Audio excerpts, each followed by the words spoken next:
तो बच्चों एक बार फिर से स्वागत है आपका अपने YouTube चैनल नवोदय अकेडमी पर। हमें नवोदय कलम से क्रांति। आज के इस वीडियो में हम कक्षा 10वीं त्रिकोणमिति के कुछ अनुप्रयोग के अंतर्गत प्रश्नावली 9.1 के क्वेश्चन नंबर 6 को डिस्कस करेंगे। तो सर्वप्रथम समझते हैं इस प्रश्न में दिया क्या है।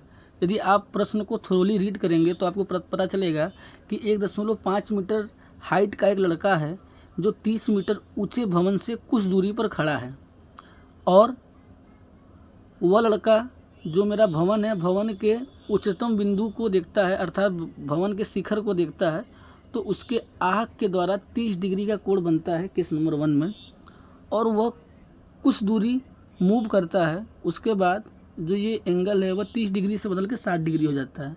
तो सर्वप्रथम आपके मन में ये प्रश्न आना चाहिए कि जब लड़का मूव कर रहा है तो वह 2 तरीके से मूव कर सकता है, या तो वह भवन की तरफ मूव करेगा या भवन से दूर मूव करेगा। तो हमें यही चीज़ पहले समझना पड़ेगा। तो सर्वप्रथम मैं आपको यहाँ बता देना चाहूँगा कि लड़का भवन की ओर मुड़ेगा। क्यों? क्योंकि आप किसी चीज़ को देख रहे हैं और उस चीज़ के पास जाएंगे, तब उसके शिखर बिंदु को देखेंगे तो आपको मुंडी ज़्यादा उठाना पड़ेगा। मुंडी ज़्यादा उठाने का मतलब ही क्या हुआ कि क्षैतिज रेखा से जो कोण बन रहा है उसका मान बढ़ जाएगा, अर्थात ये जो लड़का जो है वह भवन की ओर मुड़ेगा। ठीक है, अब आइए इसको एक डायग्राम के माध्यम से समझते हैं। अब देखिए, पहला जो मेरा सिचुएशन उसके अकॉर्डिंग लड़का यहाँ खड़ा है और ये मेरा भवन है, और भवन को हम BD मान लिए हैं। तो उस समय जो उसके आँख से उन्नयन कोण बन रहा है वह 30 डिग्री बन रहा है। कुछ समय पश्चात वह भवन की तरफ मूव कर गया, तो उस समय जो उसका कोण बन रहा है वह 60 डिग्री बन रहा है। तो हमें ये ज्ञात करना है कि लड़का कितना दूरी मूव किया, अर्थात हमें ये जो D है यही वैल्यू फाइंड करनी है। तो इस वाले ट्रेंगल में BAC, इसमें हम पाइथागोरस थ्योरम से AC का मान निकाल लें, और इस वाले ट्रायंगल में पाइथागोरस थ्योरम से DC का मान निकाल लें। फिर जो हमारी AC का मान आएगा उसी में से हम DC का मान घटा देंगे तो AD का मान आ जाएगा, वही लड़के द्वारा चली गई दूरी होगी।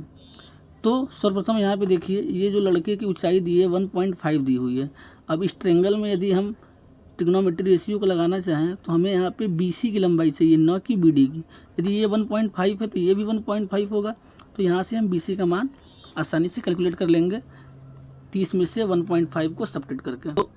तो देखिए, अब ये देखिए जो मेरा ये BD लेंथ है वह BC प्लस CD से मिलकर बना हुआ है, तो उसको इस तरीके से हम लिख देंगे BD बराबर BC प्लस CD, और यहाँ से हम BC का मान निकालेंगे 30, ये इधर जाके घट जाएगा तो 30 माइनस 1.5 हो जाएगा, वैल्यू कितनी आ जाएगी 28.5 मीटर। अब त्रिभुज ABC लेते हैं, ये वाला त्रिभुज बड़ा वाला ABC। तो इस त्रिभुज को ध्यान से देखिए, तो थीटा के सामने वाली ये भुजा है तो इसको लंब मान लिए, और 90 डिग्री के सामने वाली जो भुजा उसको कर्ण बोलते हैं, और जो बची भुजा उसको क्या बोलते हैं, आधार बोलते हैं। तो हमें संबंध इस दोनों भुजाओं में चाहिए। तो लाल बटे कक्का के अनुसार प्रोसीड करें तो लंब बटा आधार tan थीटा का मान होता है। तो यहाँ पे हम लिख देंगे tan 30 डिग्री का जो मान होगा वह BC अपान AC होगा। तो BC का मान अभी हम कैलकुलेट किए कितना आया है 28.5, तो यहाँ पे 28.5 लिख दिए अपान में AC। अब इसका हम क्रॉस मल्टीप्लाई कर दिए, क्रॉस मल्टीप्लाई कर देंगे तो ये AC इंटू 1 AC आ जाएगा, और √3 का इसमें मल्टीप्लाई हो जाएगा तो 28.5 √3 हो जाएगा। अब केस नंबर 2 में ये ट्रायंगल लेंगे BDC। तो इस ट्रायंगल में भी सिमिलरली tan थीटा ही लगेगा, तो tan 60 डिग्री की वैल्यू क्या हो जाएगी BC अपान DC, वो यहाँ पे मैं लिख दिया हूँ। अब tan 60 डिग्री की वैल्यू कितनी होती है बच्चों, √3 होती है, तो √3 लिख देंगे यहाँ पे, और BC की वैल्यू कितनी थी आपकी 28.5 थी अपान DC हो जाएगा। तो यहाँ से अब DC के मान को कैलकुलेट कर लेंगे, तो DC बराबर क्या हो जाएगा आपका 28.5 अपान में √3। तो अब यहाँ से हमें डिनोमिनेटर में से √3 हटाना पड़ेगा, इसका परमेयीकरण करेंगे। तो परमेयीकरण करने के लिए न्यूमरेटर और डिनोमिनेटर दोनों में √3 से मल्टीप्लाई कर देंगे।